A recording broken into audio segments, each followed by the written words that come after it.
The beautiful thing about collaborating and promoting visibility is that it means that we're not working in a vacuum anymore. And then our next guiding principle, think and work holistically, supports us in that initiative. Yeah, definitely. And in fact, this is one of those guiding principles that a lot of people, I don't want to say overlook, Scott, but they kind of go on past. They go, oh, collaborate and promote visibility. Got it. DevOps, right? And then agile, progress iteratively with feedback. And then when we get to the KISS principle, keep it simple, practical, and automation, it's great, and focus on value. And then there's this one in the middle, think and work holistically. Well, believe it or not, I always use this illustration if I'm teaching live in class, there is an English poet and philosopher, John Donne, and he has a very famous poem called No Man is an Island.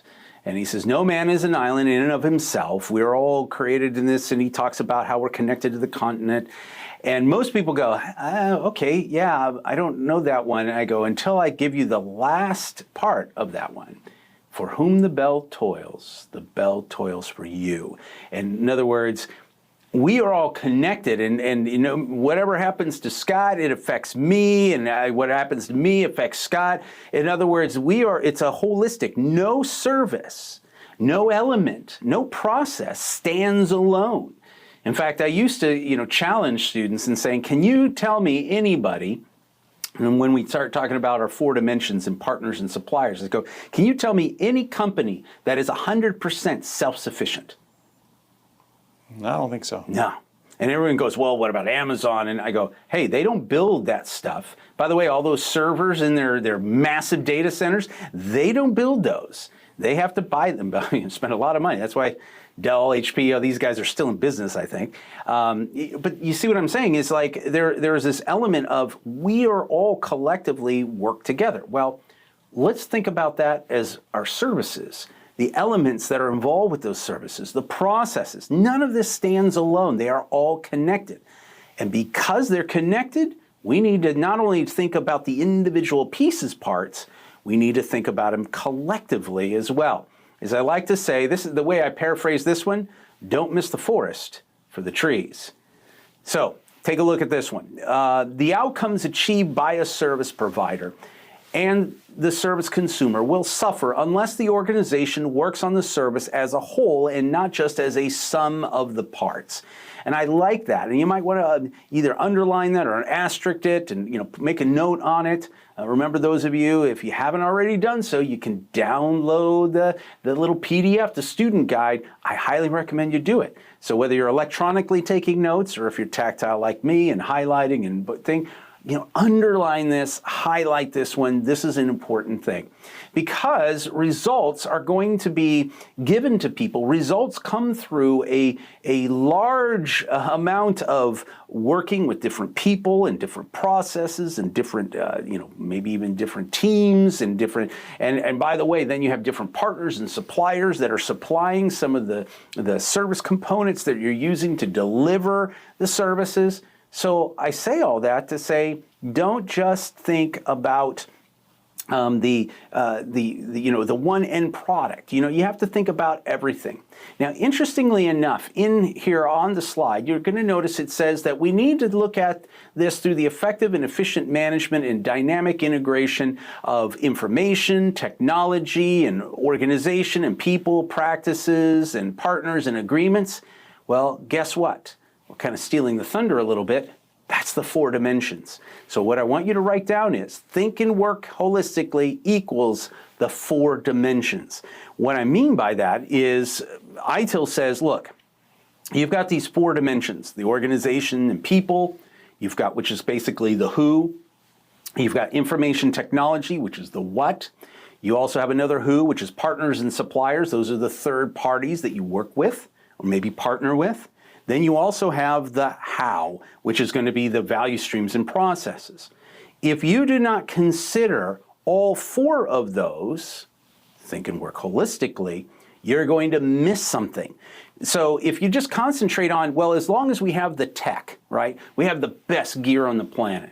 We have the best infrastructure, even if it's out in the cloud, if you're doing infrastructure as code or as a service, even if you're doing that, guess what?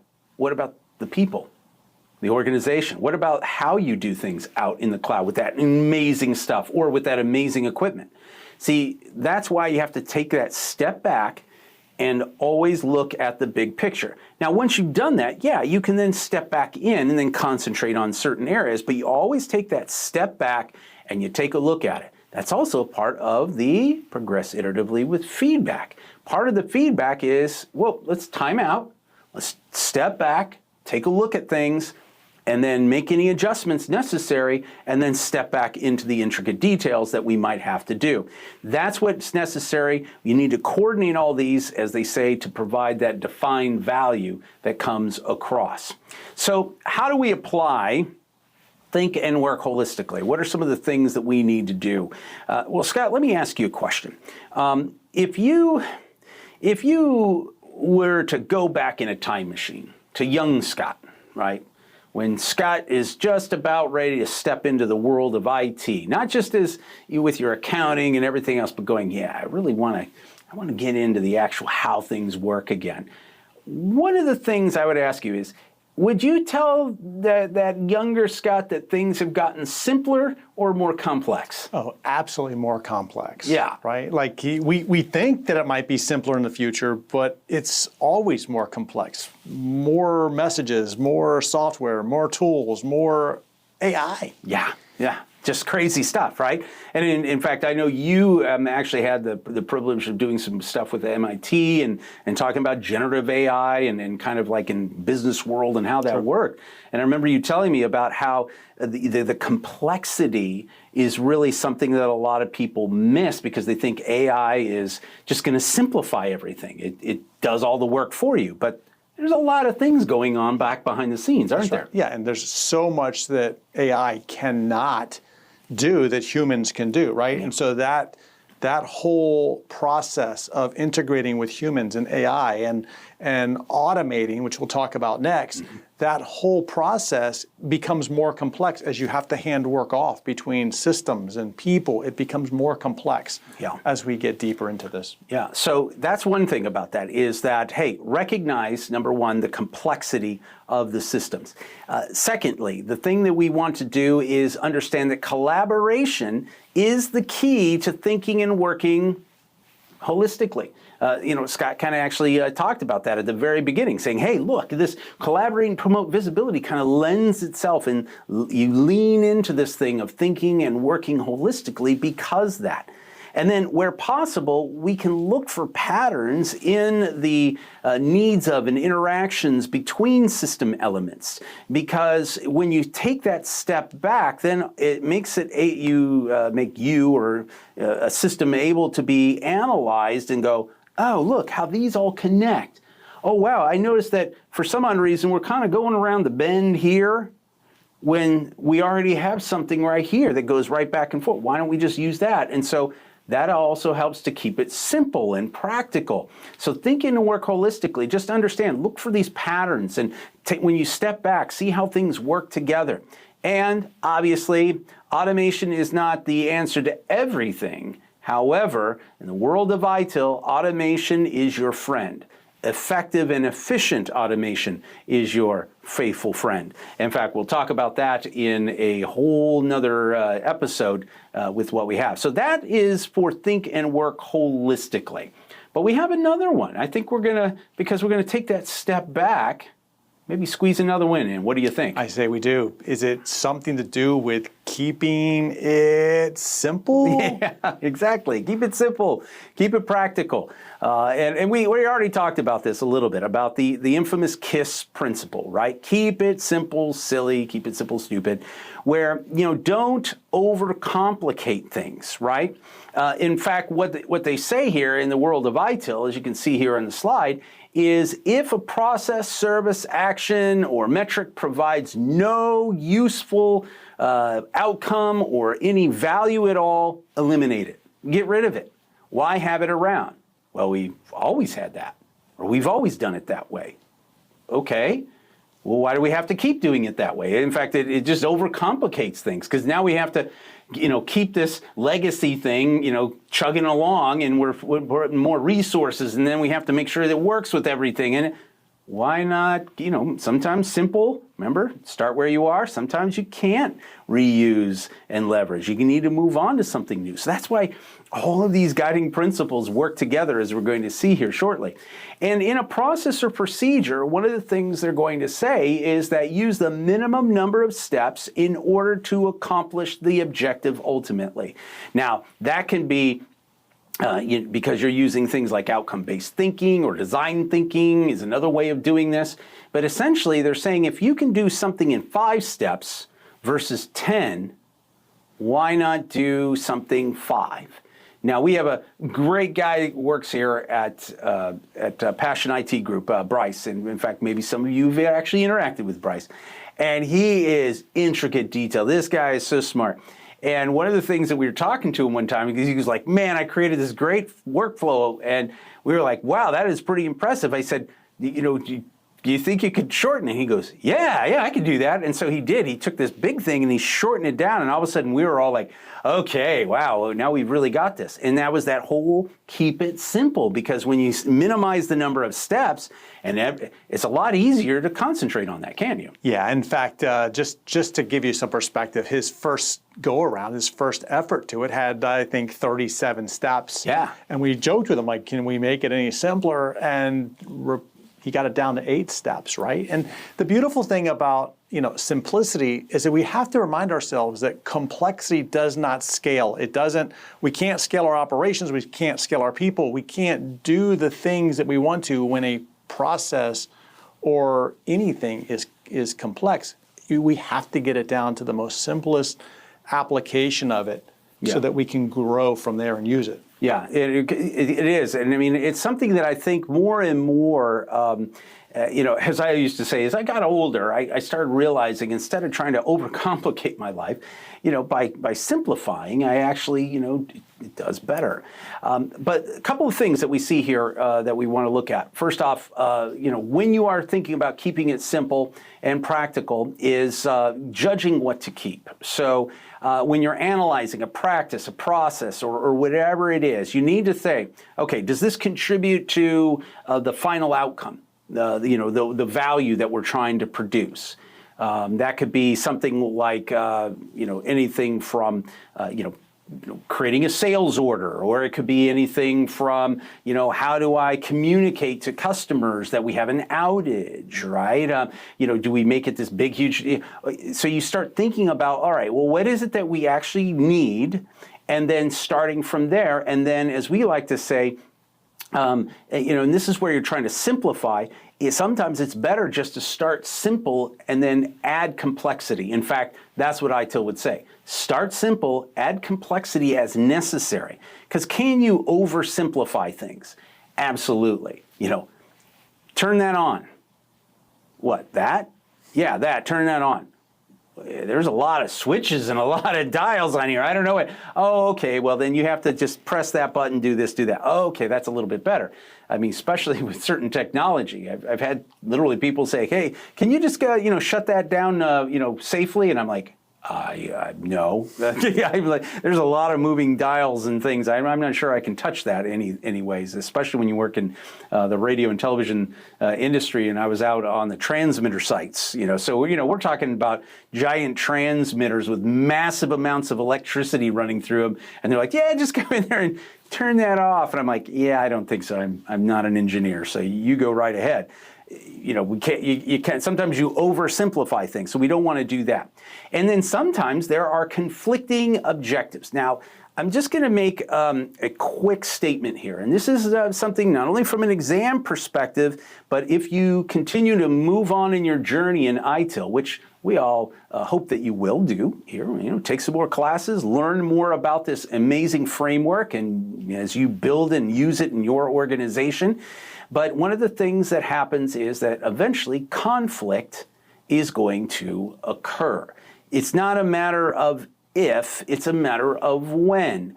And unfortunately, I would say, and maybe I don't want to get my soapbox out here, but I think it's just, the very nature sometimes of things creates, I would say, conflict And it's very it's almost vicious, you know. It's almost personal, and people don't naturally, you know, they don't want to be involved in that, and so they avoid conflict at almost all costs. Very non-confrontational, when sometimes this isn't personal, but there's something wrong here. We need to fix it. We need to solve it. And especially when you have conflicting objectives. So what will happen is, let's say you've got the people who actually have to get the data, right? They're the people that actually collect data and present the data. And then you've got like maybe senior management or some teams or analytic people that are like, hey, we need all the data.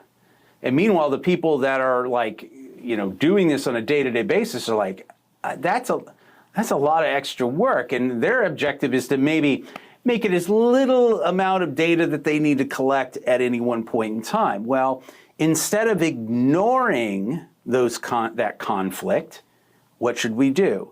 We confront it. And then, by the way, when I say confront, I don't mean like grab somebody by the collar and confront them. What I mean is like you face it. Like, hey, there's obviously an issue. Let's solve it. And when we work together, and if you use good conflict resolution, which, by the way, is a skill. Some people are good naturally at it, but it is a skill. I highly recommend, if you struggle, you're not very confrontational. By the way, hand raised here. Part of the reason why I got fired from my first management job was I avoided conflict like the plague. I was just like, everybody's got to be happy. And I would just run away from it. And that's why my boss was finally like going, yeah, you're not doing a real good job, Chris. You need to. I'm sorry, I got to let you go. And then he told me, he took me to lunch afterwards, very nice man. And he says, Chris, he goes, you have the potential to be really good at this, but you are going to need to learn how to handle conflict and how to handle people a heck of a lot better. And I said, all right, well, thanks for that. And so I did, thankfully. All that to say is conflict is not something you avoid, all right? We don't avoid conflict. That is or as we used to say, not an ITIL thing. That doesn't happen on ITIL Island. We confront it. We deal with it. And obviously in a polite way, in a respectful way, but that's the only way you're going to make it simple and practical. And that's very, very important. So to apply keeping it simple and practical, here's a couple of steps here. First off, ensure value in everything. So in every activity, it should contribute to the creation of value ultimately. Next, simplicity is the ultimate sophistication. Believe it or not, it may seem harder to simplify, but in the end, it's often much more effective to have something that's simple, which then allows you to move on to something that does have to be maybe necessarily complex. Also, do fewer things, but just do them better. That's always a good idea. And then don't forget that respect the time of the people involved. Don't just add steps because you feel like you have to justify somebody's job or justify the head count or do stuff like that. And I understand there's always going to be people, and ITIL is going to say this, as a framework, right? They don't live in the real world, but yeah, they do. And you're going to use this in the real world. Respect the time of the people involved and understand that just like you hope people respect your time, I want to respect other people's time. And so one of the best ways to do that, simplify things. Keep them just a couple of things, and then, hey, they're going to be much happier with that. Also, simplicity is the quickest and best route to achieve quick wins. I think you're familiar with John Kotter, who's organizational change management, Harvard Business School, Dr. John Kotter, I should probably say. 8 steps for organizational change. And one of the things that he always used to say was that not only do you create a sense of urgency, but you want to have quick wins. And the reason why is because quick wins gets people much more interested in being involved. I always used to say, everybody wants to be on a winning team, where especially if you celebrate successes by management, where management comes up and goes, hey, that team, they rocked it. And so-and-so, and that's, and just that real pump. And then all of a sudden, everyone's like, well, how did they do that? They were doing these type of things, keeping it simple and having these quick wins. Then people are going to be much more willing to then maybe step up when it's a little bit more complicated. If you keep it simple as much as possible. And then finally, easier to understand, more likely to adopt. The one thing that I have found in all of my years is that if you give somebody something that's overcomplicated, the human condition, Scott, is I'm going to figure out a MacGyver. I'm going to figure a workaround. I'm going to go around the back and I'm going to make it work so that way, I keep my job, but I'm not going to do 13,000 things when I can do it in 1,000, right? I'm exaggerating a little bit, but that's the point. Easier to understand, more likely for people to step up and adapt. Yeah. So Chris, we just covered think holistically, and we also just covered keeping it simple and practical. And you know what? This leads us into our last guiding principle, which is optimize and automate. So let's head over there.